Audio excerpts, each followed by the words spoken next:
ओम श्री गणेशाय नमः। श्री जानकी वल्लभो विजयते। राशि रामचरितमानस प्रथम अध्याय बालकांड दोहा नंबर 125। सूख हाड़ लय भाग सठे स्वान निरखी मृगराज। छीन ले जन जान जड़े तिम रघुपति न लाज।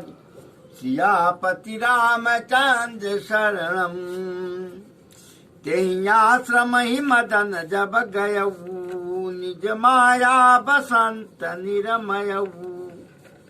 कुसुमित विविधि बिटप बहुरंगा।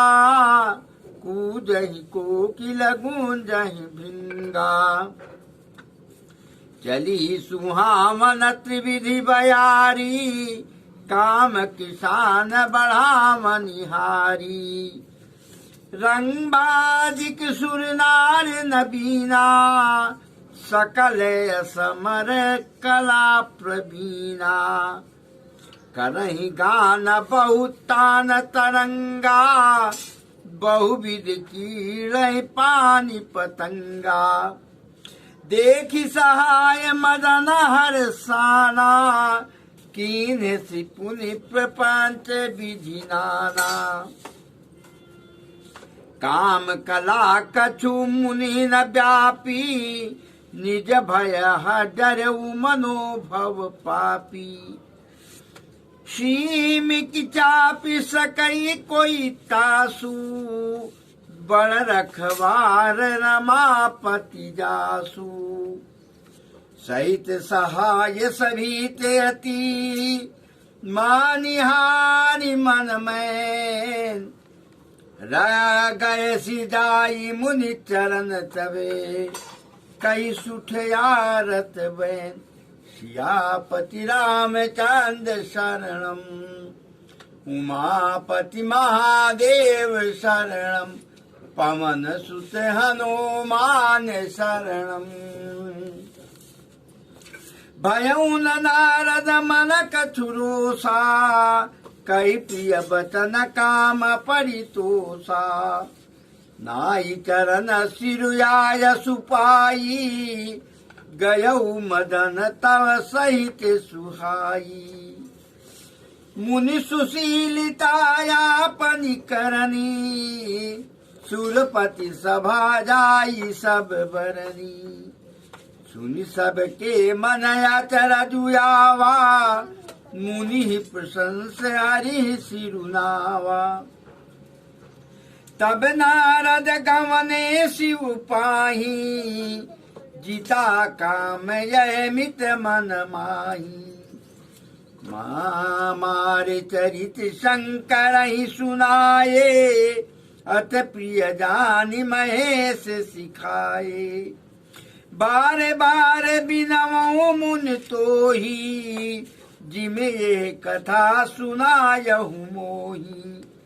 तिमि तनि हरहि सुनावहु कबहू। चलऊ प्रसंग दुरायहु तबहू। शंभुदीन उपदेश हिते। नहीं नारद ही सुहान। भरद्वाज कौतुक सुनहु। हर इच्छा बलवान। सियापति रामचंद्र शरणम। उमापति महादेव शरणम। पवन सुत हनुमान शरणम। राम कीन चाहे सोई होई। करे अन्यथा अस नहीं कोई। शंभु वचन मुनि मन नहीं भाए। तब बिरंच के लोक सिधाए। एक बार कर तल बर बीना। गावत हर गुण गान प्रवीणा। क्षीर सिंधु गवने मुनि गाथा। जहाँ बस श्री निवास सुति माथा। हरसि मिले उठी रमा निकेता। बैठे आसन ऋषि समेता। बोले भी हंसी चराचर राया, बहुते दिनन कीन मुनि दाया। काम चरित नारद सब भाषे, यद्यपि प्रथम बाज शिवरा के। अति प्रचंड रघुपति कै माया, के ही देहि न मोह यस को जग जाया। रूख बदन करि बचन मृदु, बोले श्री भगवान। तुम्हारे सुमिरन ते मिटही, मोह मार मद मान। सियापति रामचंद्र शरण। आदरणीय मातृशक्ति भक्तगण बंधुओं, आज के प्रसंग में नारद जी की तपस्या चल रही है। ध्यान में बैठे हुए हैं नारद जी, और इंद्र जी भयभीत हो रहे हैं। भय का कारण था कि कहीं नारद जी मेरा राजपाट, ये सिंहासन न ले लें। कहा गया है कि जैसे कल के प्रसंग में मैंने कहा था ये बात, कि जैसे कुत्ते ने एक हड्डी रखा हुआ है अपने पास, और दूर से शेर देखता है ना, दूर से शेर को देखा तो उसे लगता है मेरी हड्डी शेर न लेके चला जाए। तो इंद्र जी को अपने राजपाट की चिंता सताने लग गई कि कहीं नारद जी की तपस्या से मेरा सिंहासन न चला जाए। क्या किया इंद्र जी ने कामदेव को बुलाया और पूरी तरह से समझा दिया।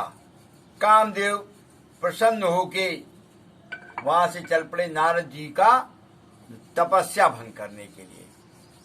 नारद जी तपस्या में लीन थे। कामदेव जी आए, वहां का वातावरण, बढ़िया वातावरण किया, सुगंधित वातावरण, और तरह तरह का नृत्य गान करने लगे, नृत्य करने लगे। बहुत मेहनत किया, बहुत तरह से अपना रूप रंग चेंज किया, बहुत तरह से रिझाया नारद जी को, लेकिन नारद जी का ध्यान नहीं टूटा। अंत में कामदेव जी को बड़ा डर लगा। बोले ये तो सारा गड़बड़ हो जाएगा, नारद जी पे कुछ फर्क नहीं पड़ रहा। भाई नारद जी, जिसके सिर पे श्री हरि का हाथ हो, उसको भला कौन मात दे सकता है? तो नारद जी के ऊपर तो श्री हरि का हाथ है, तो उनका ध्यान तपस्या कहां से भंग कर पाएंगे कामदेव जी?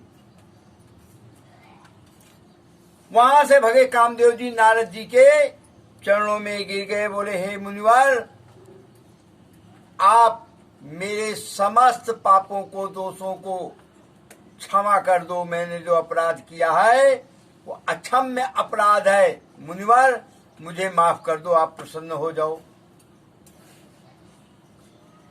नारद जी ने देखा कि कामदेव मेरे चरणों में पड़ा है, प्रसन्न मुद्रा में माफ किया। बोले जाओ कामदेव, मुझे कोई आपत्ति नहीं, जाओ तुम अपने जहां से आए हो वहां चले जाओ। अब ध्यान टूटा हुआ था, वहां से निकले, इंद्र जी के पास ही पहुंच गए। इंद्र जी ने बड़ा स्वागत किया, बैठाया नारद जी को, हालचाल पूछा तो नारद जी स्वयं ही बोलने लग गए। बोले हे देवराज इंद्र, मेरी तपस्या चल रही थी, मेरा कामदेव कुछ नहीं बिगाड़ पाया, मैंने कामदेव पे विजय प्राप्त किया। बड़ा आश्चर्य हुआ इंद्रदेव की सभा में, लेकिन फिर भी हर इच्छा श्री हरि को सभी मत्था नवाते हुए, उनके चरणों में अपना ध्यान करते हुए बहुत प्रसन्न हुए। बोले बड़ा आश्चर्य हुआ उन लोगों को कि ऐसा कैसे हो गया। अब वहां से खुशी खुशी फिर से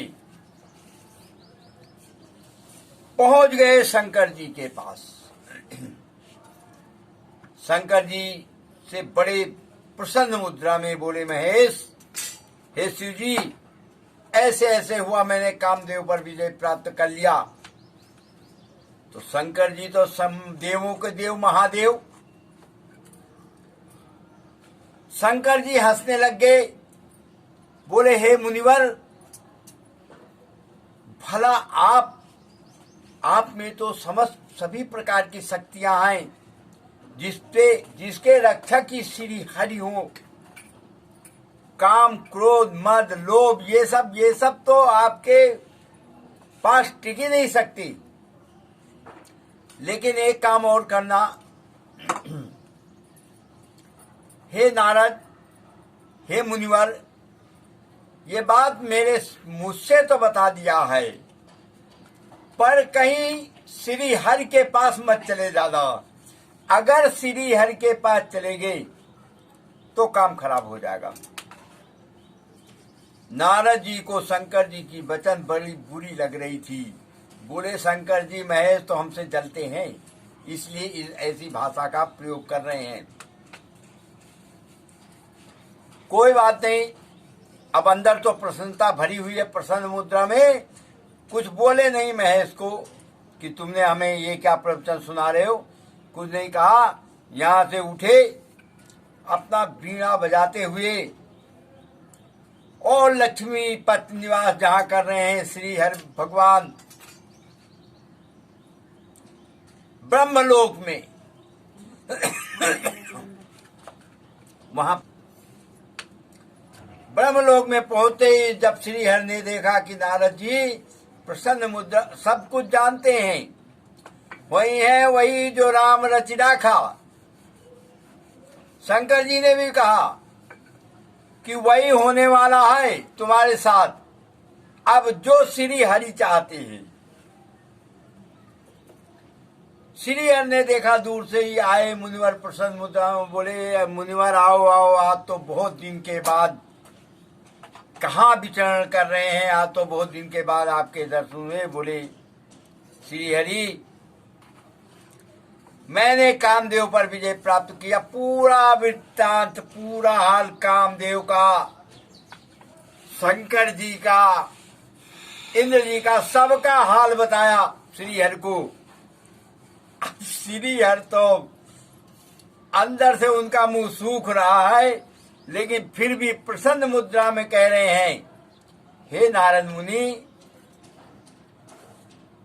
आपको कौन विचलित कर सकता है? आप काम पे, मोह माया पे, सब पे सबको आपने जीता हुआ है। श्री हरि को पता चल गया कि नारद जी के अंदर बहुत भयंकर, भयानक घमंड हो चुका, अभिमान आ चुका है कि मैंने कामदेव को जीत लिया है। आगे का प्रसंग में आपको कल सुनाऊंगा। बहुत अच्छा प्रसंग आ रहा है। देखिए, नारद जी को शंकर जी इतना समझाए, शिव जी को तो पता है कि इनका श्री हरि के पास जाना हुआ नहीं कि ये डूबे। तो आगे का प्रसंग बहुत मार्मिक प्रसंग। और अब रामचरितमानस में एक भी चौपाई ऐसी नहीं है मेरे भक्तों, मेरे प्रियजन बंधुओं, मात्र शक्तियों, एक भी चौपाई ऐसी नहीं है जिससे आपको रस ना आता हो, जिससे आपको भक्ति की तरफ मन न लगता हो। ऐसी एक भी चौपाई नहीं है। बोलो श्यापति रामचंद्र की जय, उमापद महादेव की जय, पूर्ण सुध हनुमान की जय, जय जय सीताराम की जय।